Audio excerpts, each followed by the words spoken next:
after my natural delivery, I was diagnosed with pelvic relaxation that left me with almost no muscle tone down there. My husband, whose size was completely mismatched with my condition, refused to sleep with me anymore when my father-in-law found out. He cornered me in the bathroom with a dark, knowing look. He confessed to suffering from acromegaly and suggested we might be a perfect physical match. That evening, I made a point of putting on a pair of black sheer stockings, but my husband, Gordon Rudd, claimed that he had a lot to deal with at work, so he grabbed his pillow and went to the study. I was so upset that I was on the verge of tears. The baby's already 3 months old, and you've only touched me once since then. I have needs too. Don't you know you have a problem? Please, just satisfy me this once. I'll squeeze tighter this time. Tighter my foot. Give me a break. You're too loose for me to feel anything. I'd get more out of my hand, and you'd better take my advice and have Dad take a look at you as soon as possible. As he walked away without hesitation, I could no longer hold back my tears. In the end, I could only blame myself. After all, I had no right to resent Gordon. My husband and I used to be deeply in love. We had always been satisfyingly intimate. 3 months ago,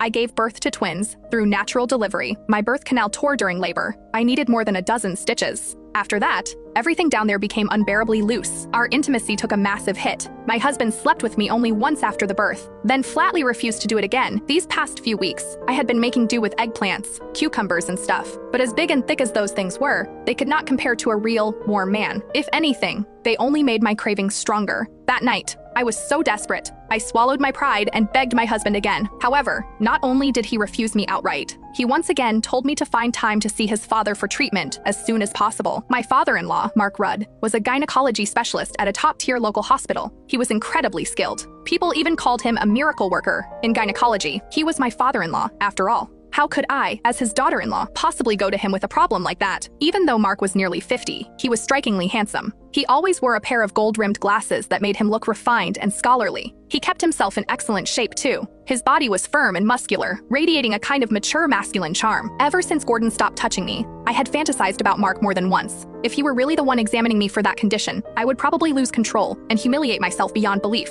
If that had happened, I would be too ashamed to even show my face in this house. While I was lost in my tangled thoughts, the sounds of intimacy drifted faintly through my in-laws' room next door. The noises were unmistakably heated. It was obvious that Mark had Janet pinned beneath him. He was thrusting hard, as Janet's breathless gasps and soft moans continued through the wall. I actually found myself feeling envious and jealous. If only I were the one underneath Mark. The thought sent what was left of my smoldering desire roaring back to life and burning hotter than ever. I could not help squeezing my thighs together and rubbing them against each other for friction. Just then, raised voices suddenly came from the room next door. Janet was loudly protesting. Mark's voice followed. He was coaxing her. I was stunned. Apparently, Mark was so vigorous that Janet could not handle it anymore.